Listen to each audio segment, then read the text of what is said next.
మార్కాపురం జిల్లా కొమరోలు మండలంలోని పలు అటవీ ప్రాంతాల్లో గుర్తు తెలియని వ్యక్తులు రాత్రి సమయంలో చెట్లకు కొండలపై నిప్పు పెడుతున్న ఘటనలు ఆందోళన కలిగిస్తున్నాయి.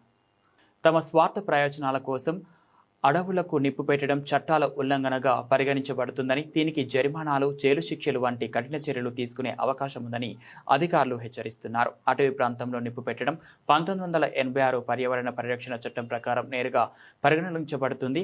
అయినప్పటికీ గత వారం రోజులుగా కొమరోలు మండల పరిధిలోని తూర్పు దిక్కున చింతలపల్లి నుంచి అల్లినగరం వరకు ఉన్న కొండలపై 2-3 చోట్ల నిప్పు పెట్టిన ఘటనలు జరుగుతున్నాయని స్థానికులు చెబుతున్నారు. సాయంత్రం సుమారు 6:30 నుంచి తెల్లవారుజామున 2 గంటల వరకు ఈ మంటలు కనిపిస్తున్నాయని గ్రామస్తులు తెలిపారు. అలాగే పడమర వైపు మూలపల్లె నుంచి రాజుపాలెం వరకు ఉన్న కొండల ప్రాంతాల్లో కూడా చెట్లకు నిప్పు పెట్టిన ఘటనలు చోటు చేసుకుంటున్నాయని పేర్కొన్నారు. ఈ కారణంగా అటవీ ప్రాంతాల్లో తీవ్రమైన కాలుష్యం ఏర్పడుతుండటంతో పాటు పాములు, ఇతర విషపురుగులు గ్రామాల వైపు వస్తున్నాయని ప్రజలు ఆందోళన వ్యక్తం చేస్తున్నారు. దీంతో అటవీ ప్రాంతాలలో సమీప గ్రామాల ప్రజలు రాత్రి సమయంలో బయటికి రావడానికి భయపడుతున్న పరిస్థితి నెలకొంది.